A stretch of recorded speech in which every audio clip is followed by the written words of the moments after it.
Welcome to Unhinged Magi. All right, we're back. We have clean shirts again. Yeah, I'm back in black. And I'm black and gray. It used to be white. Yeah, you're not an AC/DC fan, that's for sure. I know, right? That's terrible. And I like AC/DC, except for Fly on the Wall. I hated that. So yes, we are back to talk about flesh and blood again. We are. We like talking about flesh and blood. Now, first off, when you start cutting up a deer, you got to first jam it underneath the belly, up to the... Yep. Oh, no, that's not what we're talking about. No, that's right. That's the way you do it. Yeah. And you got to make sure to like really get it in there because you got to bleed that thing out. If you're going to carry it all the way back to your campsite, you really don't want to have to carry that the whole way back. You also have so any weight you can leave on the ground is better. Probably get the intestines out first. See, well, you know what people actually do is they'll actually remove the head, and then they'll walk back with the head, and then prove to their camp that they got it, and then they'll hike back with more people and to tear apart the rest of the body and bring it back. That's terrible. Why would they do that? Yeah, why do I know that? No. I don't know. That's deer hunting out in the woods by yourself, 101. Well, you know, if you think about it, it's kind of a thing, right? I mean, this is like, 600-pound animal that you just shot. What are you going to do? You going to carry that back to your camp? I guess not. No, you're not. No, and he's not alone. So anyways, besides that kind of flesh and blood, there is the actual flesh and blood TCG. And TCG stands for? Trading Card Game. Okay, there we go. Which they're kind of trying to pretend like they're going away from that. But we call BS. Exactly. That is BS. Yep.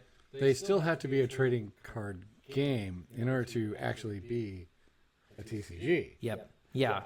Or they can be Milton Bradley. Yeah, so maybe we should put this nifty screen up so that people can see this. We shall do that right post So case. LSS made a claim here recently. They did a little news release, and they're basically saying that they're making these pre-constructed decks, and the purpose of the pre-constructed decks is to give people access to these cards, have good decks, but they're going to put cold foils in. Now, if you look at this little article... cold foils. Everyone loves cold foils. Yeah, they look at this little article here on the left. They're specifically saying about cold foil hero and weapon cards. Yep, everyone's going to want that. And I want you guys to key in here on why it's a pick hit. Flesh and Blood is slowly moving from a collector's game to a true player's game.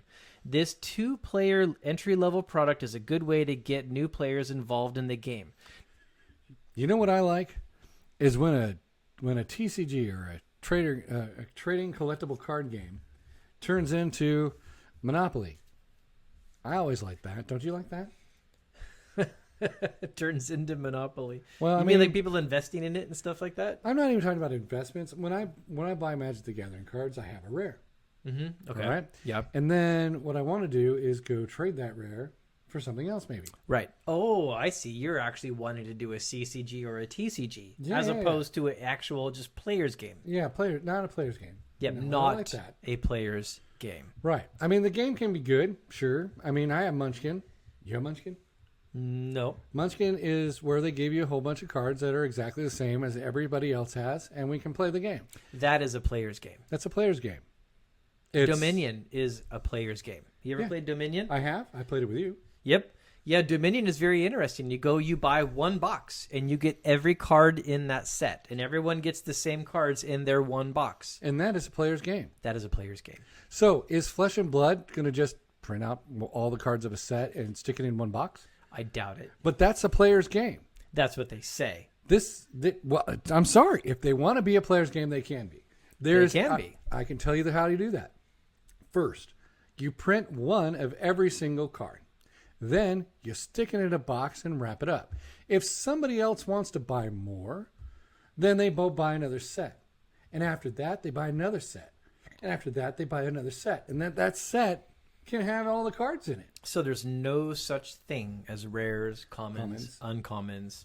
Correct. Doesn't exist. You don't have to have any worries about it at all. It's a player's game. So if you truly want that, it can be that. Just tell them that you want that. Now, you could still trade them with friends if you wanted to. You could still collect them if you wanted to, but it's not sold as a collectible. It's not sold as something that requires a secondary market for people to trade, buy, sell with each other. Exactly. To get There's the cards no real reason to trade the cards because you can just go buy another set. Yep. So Flesh and Blood and like all the other TCGs, they fall into the same trap. They're trying to basically pretend to you guys that they're a player's game, and We they're not care about the players. We don't care about the secondary market at all. It's never going to be about the secondary market. Yeah, I mean, BS. I'm calling BS on all of that as clearly as I possibly can. I'm looking right at the camera. Now look when I at say my cold foil. that is BS. And the reason why is what we just stated. If you want to have a player's game, then you need to completely remove all the collectability and secondary marketness from There's that no game. reason to have mythics. There's no reason to have fables. There's no reason to have super rares. There's no reason to have anything. Every card is just printed, and you just put it in the box. Yep. They And could that's do it. that. One set after one set after But one set. they don't. They still sell them as individual packs of cards.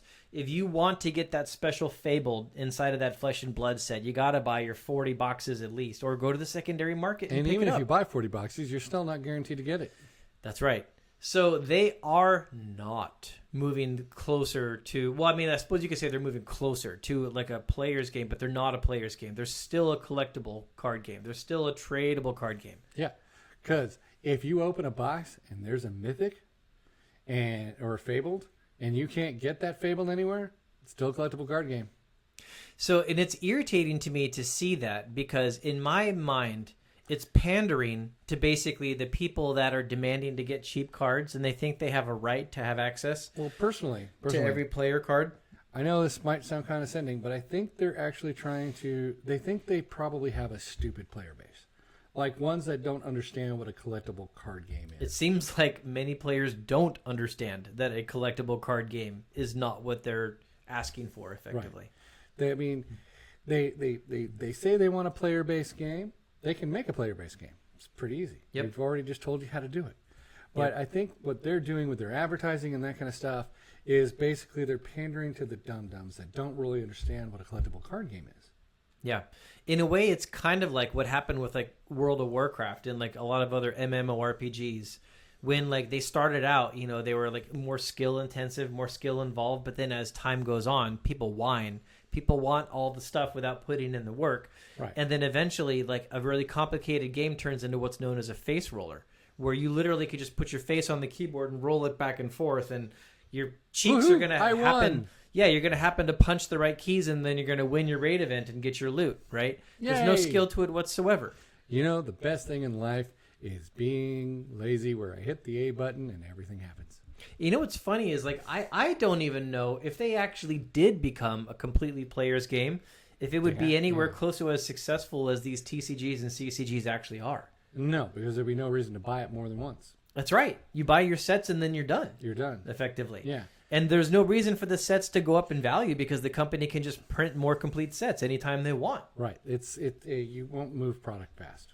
It's Guaranteed. like it would be like buying an old kit of Monopoly or something from like 30 years ago. I mean, there's a nostalgia value there, and somebody as a collector like might be like, hey, I really like the old pieces or something. Yeah. But it's not going to command the same kind of value that you would from like a Beta Black Lotus or something like that. It's never going to hit that. Well, remember, you guys. it's going to hit the Blade of Black Lotus is a rare, right? How many packs That's right. do you have to open? It's a lot more exciting to hit something that's very hard to hit than then opening something that you expect.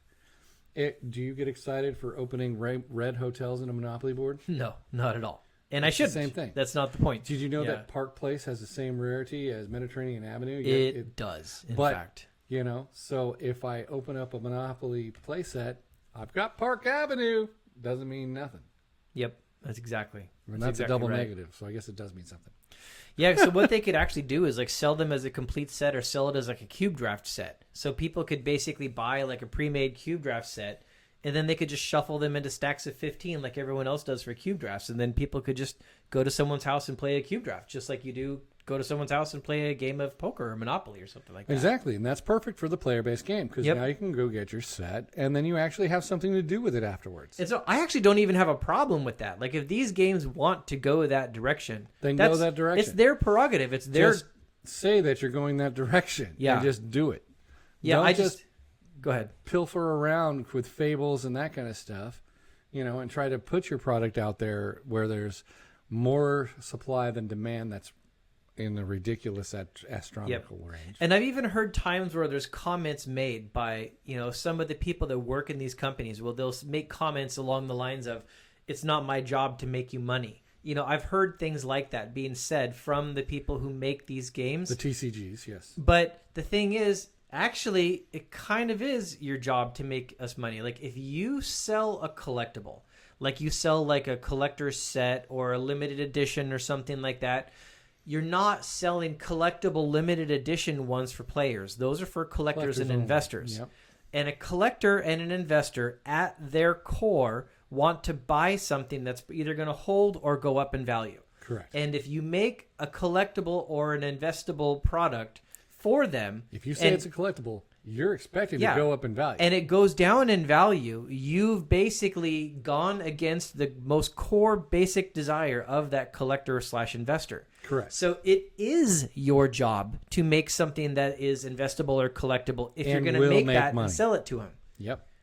If you're developing anything that's a collectible, period, it has to have a reason to go up in value. I mean, that would be like Ferrari making like a really like high-end car that you buy it and then it goes 20 miles an hour and they're like, well, it's not our job to make you a fast car. And it's like, actually, no, it was. Like, I bought this car because I wanted to have a fast car. You were selling me a fast car. That's what it basically is. If you go buy a limited edition small print run collectible and it doesn't go up in value, then it's missed its core purpose in life. You have failed. Yep. So we're going to get that message out there. We're calling nonsense. We're calling shenanigans on these companies specifically. Yeah, because they're not going to a player-based game. Then they wouldn't make their margins at all.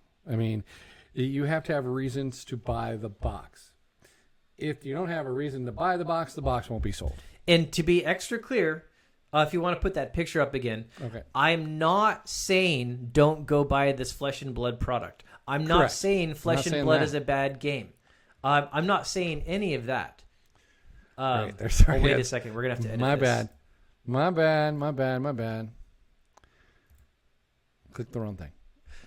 I'm not saying Flesh and Blood is a bad product. I'm not saying don't spend your money on it and go and buy the product. I'm not saying anything like that. What I am saying is you people watching this video, just know that you're being duped when they try to tell you that they're making a game for players and yet they still sell them in randomized booster packs with varied rarity. That's not a player's game. Don't let these guys lie to you about that. It makes it collectible. Putting in cold foils still makes it collectible, right? Yep. Don't let them trick you. So that's pretty much it. And it's the same thing with like Flesh and Blood, with Magic, MetaZoo, Pokemon, any one of them. Just don't let them lie to you. Just know what the reality is, and we just told you what the reality is, and it's obvious because it's logical, right? Yeah, you can think it through. It's not that big a deal. Yep. So that's it. That's the message, guys. All right. Have a nice day, everyone. Okay. Bye. Bye.